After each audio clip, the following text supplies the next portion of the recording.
السميع العليم من الشيطان الرجيم. بسم الله الرحمن الرحيم. الحمد لله رب العالمين، والصلاة والسلام على أشرف الأنبياء والمرسلين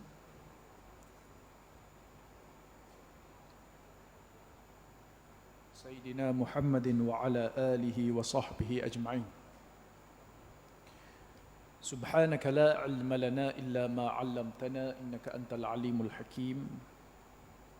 قال رب اشرح لي صدري ويسر لي أمري واحلل عقدة من لساني يفقه قولي.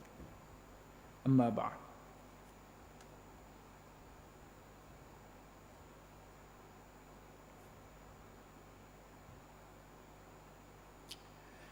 Muslimin dan muslimat, hadirin dan hadirat yang dirahmati Allah Subhanahu wa taala sekalian.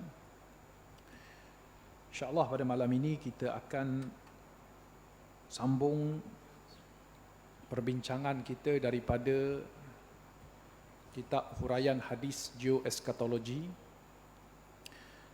hadis-hadis akhir zaman yang dihuraikan mengikut kedudukan geografi.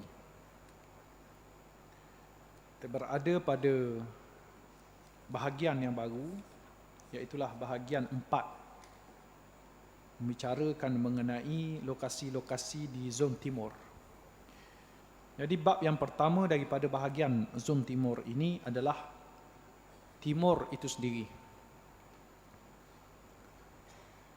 Zon timur mengikut kefahaman Nas merupakan segala tanah yang berada di sebelah timur tempat turunnya wahyu dari awal hingga akhir. Bila kita bicara tentang timur, mungkin tak jadi isu sangat. Hak memang negara hak duduk belah rapat timur ni, macam di sebelah Asia Timur ni, boleh faham lah, itulah negara timur. Tapi menjadi isu bagi negara-negara yang duduk di tengah-tengah peta. Kalau kita bentangkan peta,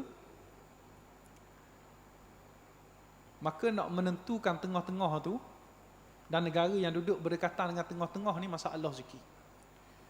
Mesir contohnya, timur ke barat? Kalau ikut kepada pemahaman barat, pemahaman orang putih, dia kata Mesir ni sebahagian daripada timur tengah. Timur yang duduk di tengah. Turki, timur ke barat? Ikut fahaman barat, timur lagi. Jadi betul ke tak kefahaman ni? Kita orang Islam kena ada definisi tersendiri.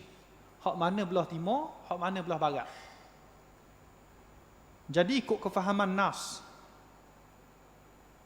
bila turunnya wahyu, wahyu ni diturun sama ada Mekah, Madinah dan kawasan sekitar yang Nabi pernah pergilah, kawasan-kawasan sekitar tanah Harak ialah. Jadi kefahaman kita mudah. Mana-mana yang duduk di sebelah timur Mekah dan Madinah, itulah timur.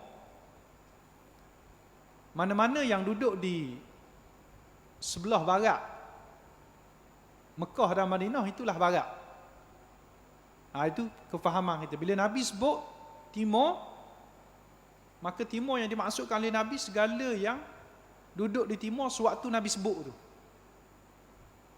Itu kefahaman kita. Kedudukannya kira secara longitude tanpa mengambil kira latitude. Maknanya kalau kita letakkan Mekah tu sebagai pusat bumi, memang Mekah ni pusat bumi pun nanti kita akan bincangkan. Mekah sebagai pusat bumi, maka kita belah dua. Kita belah, maknanya pusat bumi tu daripada kutub utara, kutub selatan, maka kita belah dua tu, macam kita belah kek tu. Maka mana-mana yang duduk di hemisfera timur, itulah timur mengikut kedudukan Nas. Walaupun dia duduk hujung atas, macam di Rusia, Moskow tu, walaupun duduk ujung oleh atas, tapi ikut hemisfera timur. Contoh yang lain, Kanada Kanada kalau kita tengok peta, duduk atas pada Amerika lagi. Duduk atas, tapi duduk hemisfera barat. Di ke arah utara dah, tapi hemisfera barat. Kita kira barat. Mana tu maksud dia? Kedudukannya dikira secara longitude, tanpa mengambil kira latitude. Segala kawasan yang berada di sebelah kanan tempat turun wahyu adalah timur. Kawasan turun wahyu pula kebanyakan di Mekah dan Madinah. Maka kita tengok peta mudah. Kita tengok peta, kita cari dulu Mekah, kita buat garis tengah. Jadi hak duduk sebelah kanan Mekah tu semua dikira timur belaka. Hak duduk sebelah barat, maka dikira barat belaka. Justru Najd ataupun Riyadh sudah dikira sebagai timur, walaupun masih berada di dalam negara yang sama dengan Mekah dan Madinah. Najd ini ataupun Riyadh hari ini, dia berkongsi negara yang sama. Dia negeri Najd, dia ada negeri Hijaz. Ataupun dalam peta hari ini dia tak ada dah Najd Hijaz, dia ada nama negeri Riyadh, dia ada negeri Jeddah, ada negeri Makkah, Madinah, tu kekal. Dia Najd Hijaz tu hilang dah hari ni, tak ada lah peta. Tapi kalau ikut kepada fahaman kita fahaman Nas kita, bila Nabi sebut tentang timur, Najd tu termasuk sekali, dikira dah, walaupun duduk dalam Arab Saudi yang sama. Sebab zaman Nabi Arab Saudi tak ada, yang ada wilayah-wilayah ni lah. Nabi SAW sendiri merujuk Najd sebagai negeri sebelah timur. Menerusi sebuah hadis, kalau kita rujuk dalam hadis dalam bab Najd, bab bahagian pertama dulu kita bahas, Nabi dah sebut satu hadis. Nabi kata tanduk syaitan akan keluar di sebelah timur, dan disokong oleh hadis berikut yang disampaikan ketika menghadap ke arah timur. Ada sahabat-sahabat riwayat hadis ni, sahabat kata Nabi menghadap ke arah timur, lalu Nabi bersabda, ala innal fitnata hahuna, ala innatal fitnata hahuna min haitsu yatlu'u qarnus syaitan. Sesungguhnya fitnah bermula di sini.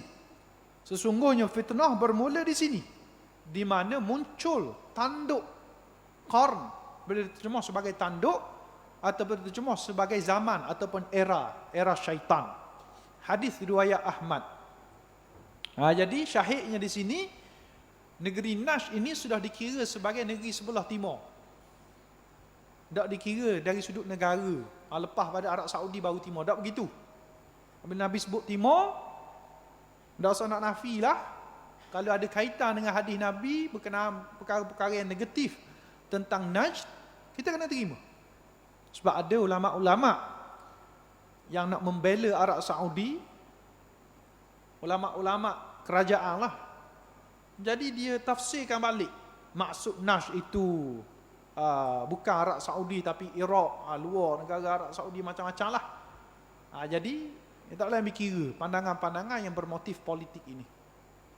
Kita kena strict kepada cara ilmiah dalam memahami Nas. Antara contoh minda yang terjajah oleh Barat adalah apabila kita menggelar kawasan sekitar Asia Barat sebagai Timur Tengah ataupun Middle East. Orang Arab sendiri tidak terlepas dari perjajahan minda ini apabila menggunakan perkataan Syarqul Awsat secara meluas. Jadi kalau kita baca tulisan-tulisan di media, dia panggil kawasan-kawasan Arab tu, termasuklah Turki, Mesir, Libya, itu dia panggil Timur Tengah.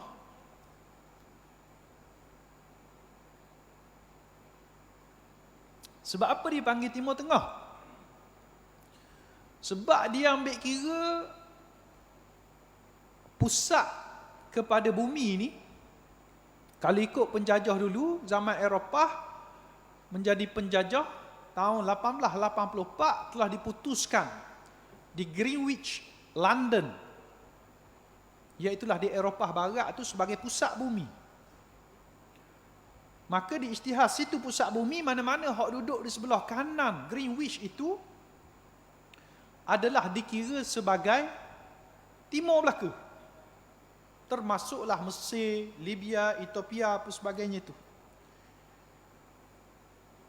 Jadi Timur Tengah mengikut kefahaman Barat adalah kawasan rantau negara-negara berbahasa Arab dan sekitar.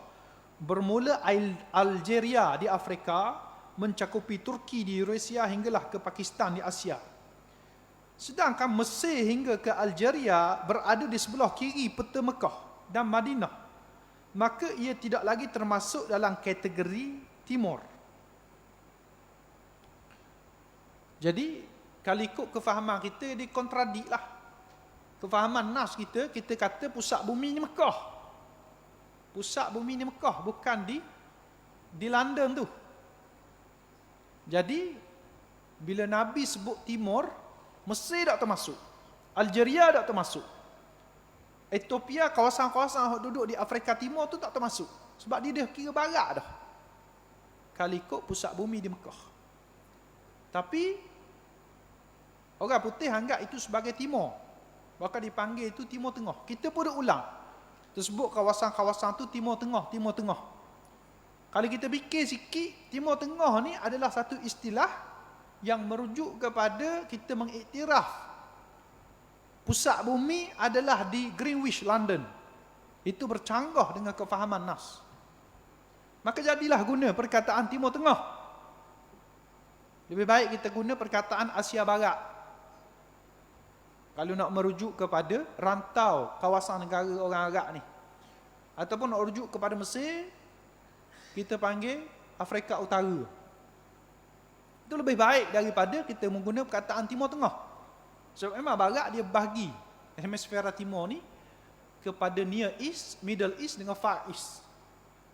Timur dekat, Timur Tengah, Timur jauh. Timur hak dekat ni adalah Eropah Timur. Negara Bosnia, negara Albania, negara-negara di sebelah Balkan. Itu dipanggil Near East. Middle East, inilah Mesir dan negara-negara Arab dan sekitar.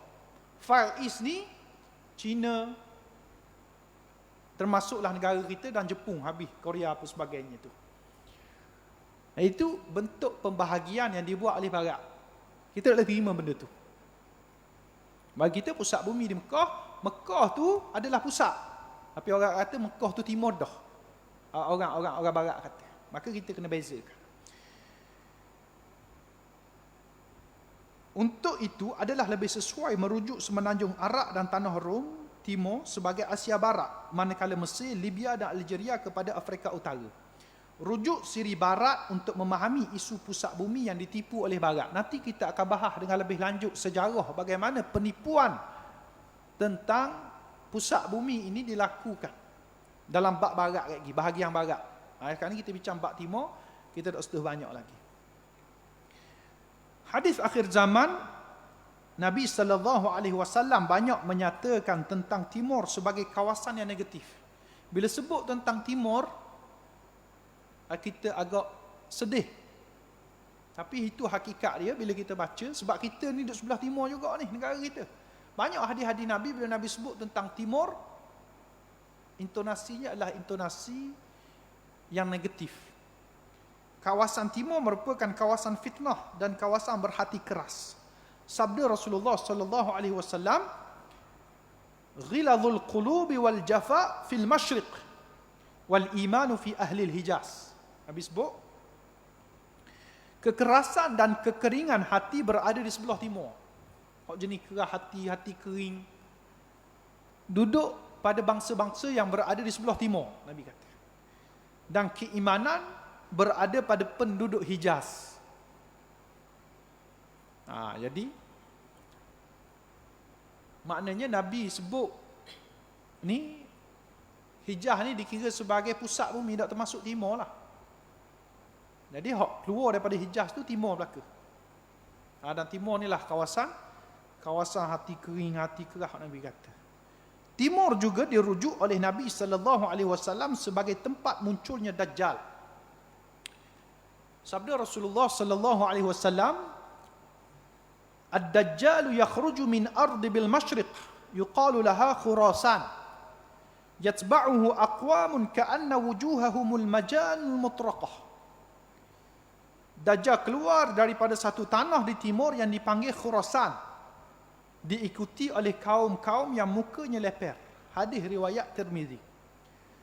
Jadi Nabi sebut timur ni negeri tempat keluar Dajjal. Tapi dalam hadis yang ni juga Nabi spesifikkan di manakah timur itu. Iaitulah di Khurasan, Nabi kata. Khurasan ni kita bahas dah, iaitulah kawasan-kawasan ada sekitar Afghanistan, Iran, Tajikistan, Uzbekistan dan negara-negara yang kita panggil Asia Tengah. Bukan Timur Tengah, Asia Tengah.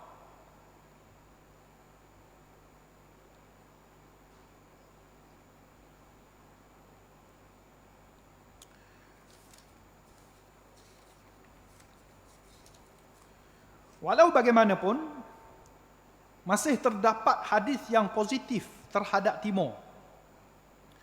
Antaranya hadis yang dinatakan pada bab Mekah dan disokong oleh hadis berikut. Ada hadis yang kita baca dalam bab Mekah yang lalu, yang Nabi sebut tentang akan datang satu kumpulan yang akan membawa panji hitam daripada timur.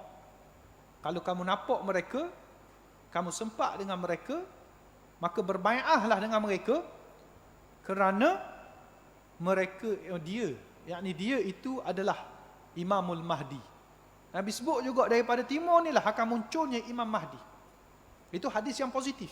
Hadis negatif tadi, di timur akan keluar Dajjal, tapi di timur juga lah akan keluar Imamul Mahdi yang akan menentang Dajjal dan dibantu akhirnya oleh Nabi Isa AS dan membunuh Dajjal. Dan disokong dengan hadis berikut. Inna ahlu baitin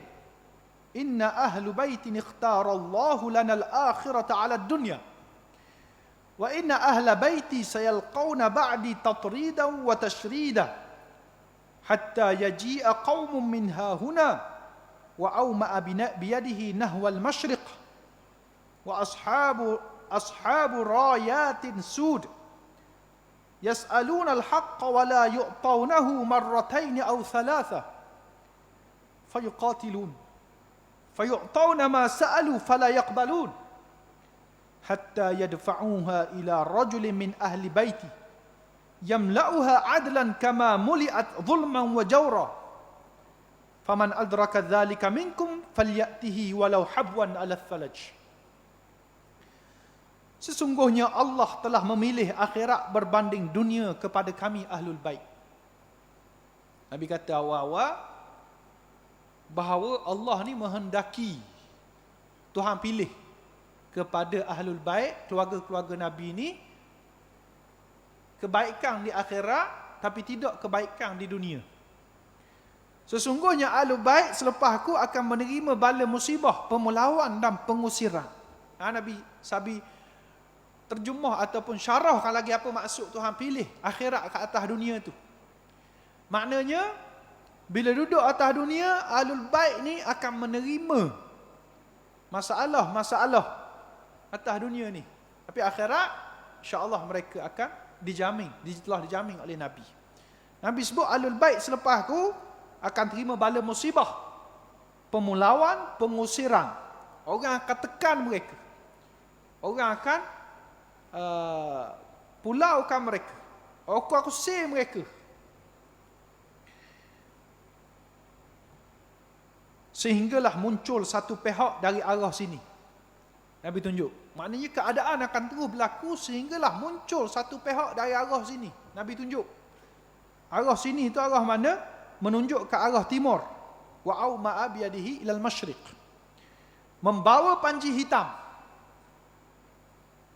Kumpulan Ahlul Bait ni bawa panji hitam. Mereka meminta hak sebanyak 2 atau 3 kali tetapi tidak diberi. Mereka minta hak sebagai seorang Islam daripada orang Islam sendiri. Minta hak pertolongan, bantuan.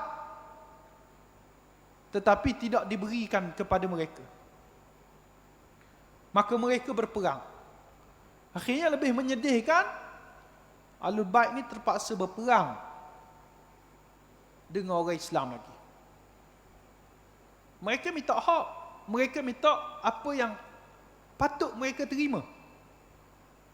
Tetapi mereka tidak diberikan hak tersebut. Dan akhirnya diisytiharkan perang. Berlaku perang antara Ahlul Bait ni dengan orang Islam yang dimaksudkan itu. Tapi Nabi tak sebut siapakah itu. Lalu bila mereka berperang, mereka diberi apa yang dikehendaki. Lepas perang tu, maknanya tak boleh makan cekok dengan Ahlul Bait ni, barulah nak diberi apa yang mereka minta. Awal-awal sombong dengan Ahlul Bait ni. Tapi lepas perang tak boleh makan cekok, barulah nak terima. Nak beri apa yang mereka minta, namun tidak lagi mahu menerima. Mereka tak mahu terima dah sebagai pengajaran. Waktu aku susah mereka tolong, waktu senang ni baru nak terhegeh-hegeh. Itulah maksud dia. Sehingga mereka memberinya kepada seorang lelaki di kalangan ahli keluargaku. Sehinggalah muncul seorang pemimpin daripada kalangan Ahlul Bait itu juga, seorang lelaki. Lalu dia memenuhi dunia dengan keadilan selepas sebelum ini dipenuhi dengan kekejaman dan kezaliman. Akhirnya dia dapat hak, iaitulah hak sebagai pemimpin umat Islam. Lalu menggunakan kuasa dia untuk menegakkan keadilan. Selepas sebelum ini, keadilan tidak berlaku, bahkan dipenuhi dengan kekejaman dan kezaliman. Maka barang siapa sempat dengannya, yakni sempat dengan peristiwa itu, maka berbai'ahlah dengannya walau terpaksa mengangkat di atas salji. Nabi kata, kalau kait dengan hadis yang lain, hadis ni serupa dengan hadis Nabi suruh berbai'ah dengan Imamul Mahdi. Adalah hadis lain, walau habwan ala thalaj fa innahu khalifatullahil mahdi. Ada sambungan. Itulah hadis riwayat yang lain lah. Ini hadis riwayat Ibnu Majah dan At-Tabrani. Jadi hadis ni dikategorikan lemah oleh sebahagian besar muhaddis. Kita sebut dulu. Hadis ni diistilahkan sebagai dhaif. Ada ulama tak beri terjemah dhaif ni sebagai lemah, tapi ikut bahasa literalnya memang maksud dhaif terjemah dalam bahasa Melayu yang miskin ini, maksud dhaif tu lemah lah. Namun mereka tetap mengambil kira syawahid daripada matan hadis ini kerana ia bertepatan dengan hadis-hadis lain yang sahih. Jadi ulama tak terima hadis ni ikut riwayat yang ada ni, sebab ada masalah dari sudut matan, dari sudut sanad. Dari perawi-perawi ni ada individu-individu yang dok sapa tahap, dok sapa piawaian yang boleh iktiraf hadis ni hadis sahih. Jadi hadis dhaif. Ada masalah ni, kurang ingatan, dia dituduh sebagai begini sehingga menyebabkan tidak siqah ataupun tidak ada dhabit, menyebabkan hadis dihukum lemah. Tapi kalau kita tengok maksud ataupun matan hadis ni, bahagian satu persatu ni banyak disokong oleh hadis-hadis yang lain. Maka dari sudut matan, dari sudut maksud, ia sahih. Sementara hadis ni bukan dalam kategori hadis hukum, maka periwayatannya diperingankan sedikit. Jadi hadis ni pula dia bukan hadis hukum. Kalau dalam bab fiqh memang ulama strict sikit, syadid sikit bab hadis. Sebab itulah hadis-hadis sahih ni hukum dia, kalau dhaif hukum dia tak boleh buat berhujah. Maksud apa tak boleh buat berhujah? Maknanya kalau kita nak kata satu perbuatan ni haram, orang tanya apa dalil dia, kita tak boleh pakai hadis dhaif. Hadis dhaif tak boleh dibuat sebagai dalil untuk menentukan hukum halal, haram, wajib, sunat apa sebagainya tu. Tapi kalau benda yang tak berkait dengan hukum, tak berkait dengan fiqh, contohnya macam Imam Nawawi sebut, hadis-hadis tarhib dan targhib, ataupun hadis fadailil amal, hadis-hadis yang nak ajak kepada orang untuk buat baik, ataupun hadis yang nak memberi nak memberi ketakutan kepada orang untuk buat jahat. ataupun hadis-hadis yang mendorong untuk buat amalan-amalan kebaikan yang lebih, maka boleh diterima hadis yang dhaif untuk kita gunakan. Hadis ni, ilmu akhir zaman ni, dia dah termasuk dalam perbahasan targhib dan tarhib. Perbahasan kita baca ni supaya kita bersedia, supaya kita ni ambil sebagai persedia awal, bukan kita nak ambil hukum, nak kaji dalam ni apa hukumnya begitu begini. Jadi dari sudut periwatan dia, kita peringatkan sedikit. Sebab itulah Imam Bukhari ni, dia ada 2 kitab hadis. Hadis yang masyhur lah. Antara yang masyhurnya Sahih Bukhari. Hak dalam tu memang hadis-hadis yang betul-betul sahih, yang boleh digunakan untuk buat hujah dalam hukum fiqh. Tapi dia ada satu lagi kitab, nama dia Adabul Mufrad. Imam Bukhari juga tulis. Dalam tu ada hadis-hadis yang tak ada dalam Sahih Bukhari. Sebab bagi pandangan Imam Bukhari, hadis ni kita boleh terima untuk beramal.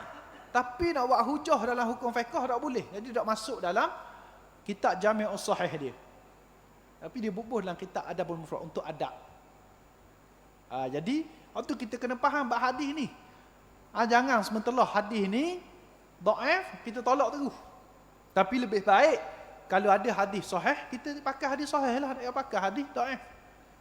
Jadi kalau kita baca tentang hadis ni, ulama-ulama kata hadis ini umpama emas.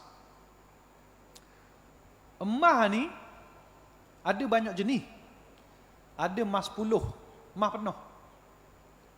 Ada emas 916. Ada emas 999 tu emas 10, emas penuh lah.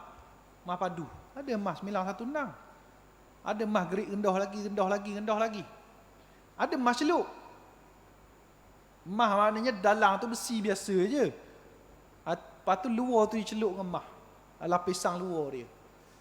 Ada emas capur macam-macam lah. Ada suasa. Emas capur perak. Jadi, begitulah juga dengan hadis ni. Hak mutawatir tu kita kira emas 10. Hak sahih, hadis ahad tu, hadis emas 916. Orang buat barang kemas. Sebab apa dia jadi 916? Sebab apa dia tak jadi emas 10? Sebab emas 10 tak boleh nak buat barang kemas. Sebab emas ni sifat dia lembut. Emas kemas ni kan halus-halus cek. Jadi nak keras sikit kena capur juga dengan logam lain. Kita pun tak pandai juga bab emas ni, kena capur sikit baru jadi keras, baru boleh buat betul.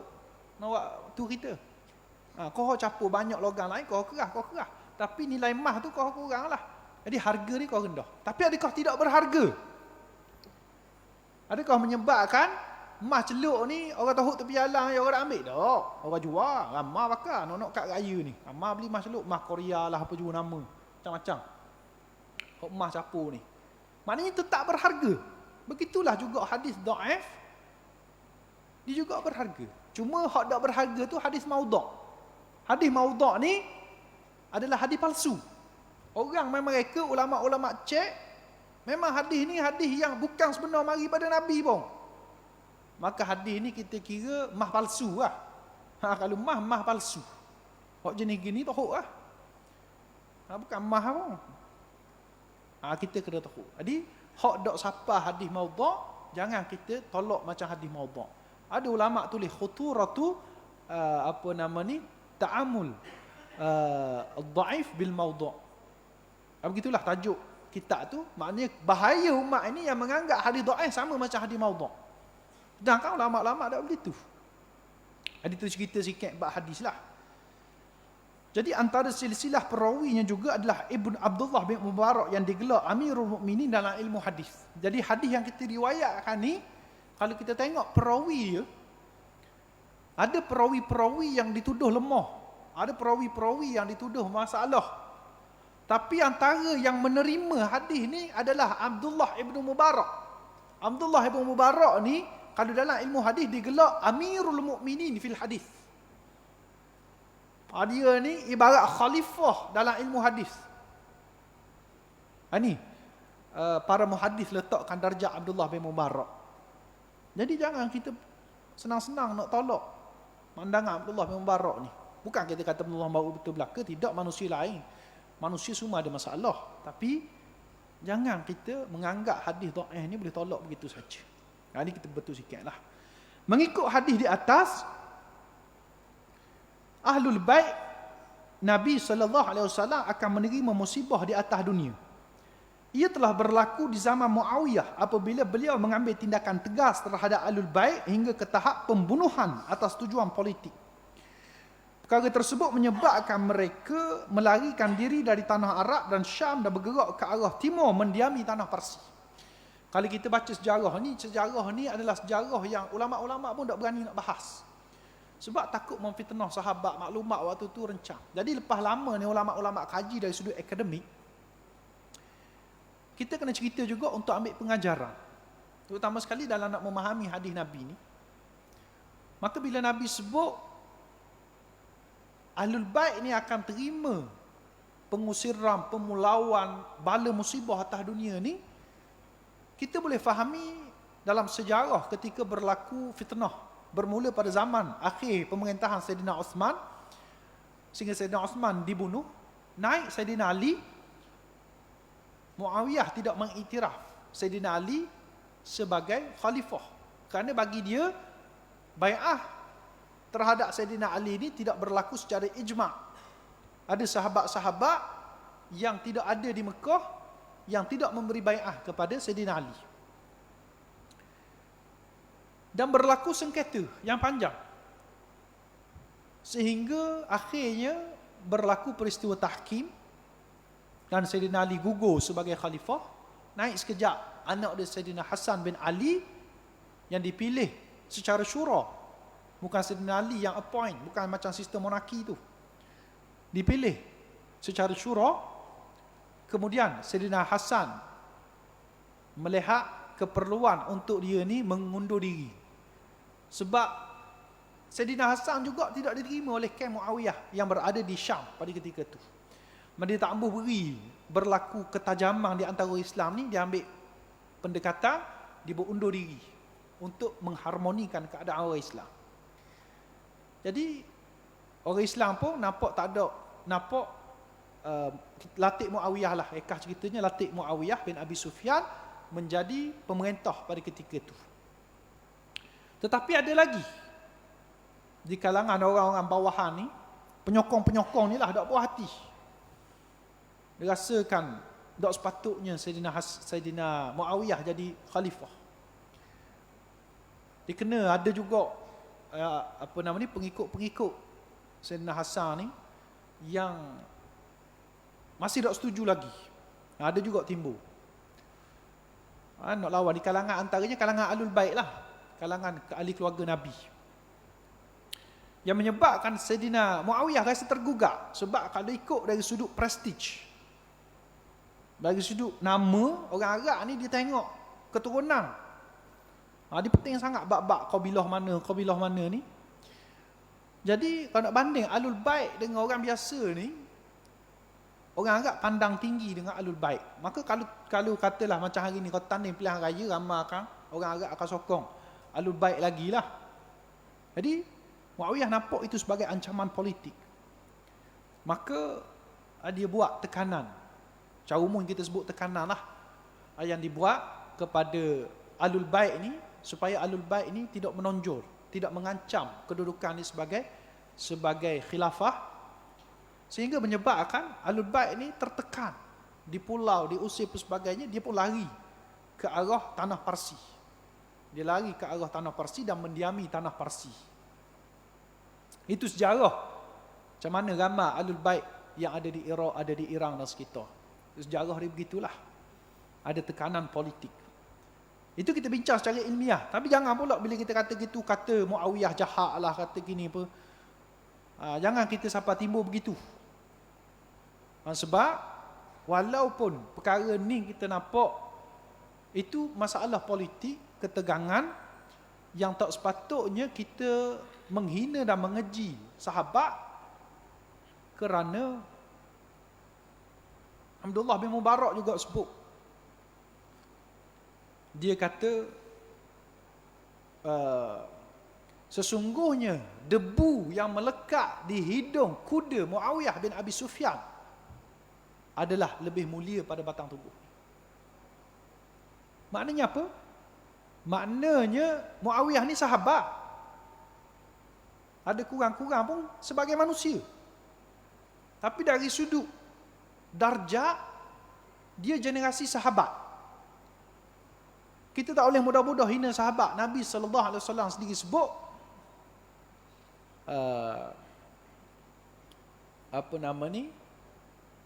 man syatama ashabi faqad syatamani, atau kama qala sallallahu alaihi wasallam. Siapa yang hina para sahabat, ibarat dia sendiri hina aku. Yang salah kita sebut secara akademik, tapi jangan siapa kita menghina, kita keji, kita kata dia salah. Ini antara kesilapan Syiah-Syiah yang ghulu. Syiah-Syiah yang antaranya Syiah Nusairiyah, Syiah Rafidah, geng-geng Alawi. Yang siapa tahap keji, hina, itu salah. Itu tak kena dengan Ahlus Sunnah wal Jamaah. Kita tak terima benda tu. Tapi kita bincang secara akademik untuk kita ambil pengajaran semata-mata. Hadis di atas turut menyatakan bahawa akan muncul panji hitam dari arah timur. Mereka akhirnya melantik pemimpin di kalangan Ahlul Bait Nabi SAW. Beliau adalah Al-Mahdi. Disebut tadi. Satu kekeliruan yang timbul kebelakangan ini berkenaan panji timur ini adalah teori rukun Hajarul Aswad yang menghadap ke timur. Jadi bila Nabi sebut ada beberapa riwayat hadis yang kata Imam Mahdi akan muncul daripada timur, maka marilah beberapa orang pelipur lara. Tidak sebut ulama lah, pelipur lara. Orang panggil dia ustaz. Tapi bila dah ikut manhaj agama dalam mengajar ni, kita rasa tak layak panggil ustaz lah, kita panggil pelipur lara. Sebab kalau nak kata ustaz, dia kena mengajar ikut kaedah agama. Cara nak faham hadis, kena faham cara ulama ajar. Cara nak faham Al-Quran pun kena cara ulama ajar. Ada cara dia tak boleh faham ikut barang ni. Tapi kita sebut satu kekeliruan yang timbul ni adalah teori rukun Hajarul Aswad yang menghadap ke timur. Kita sebut satu teori dia lah.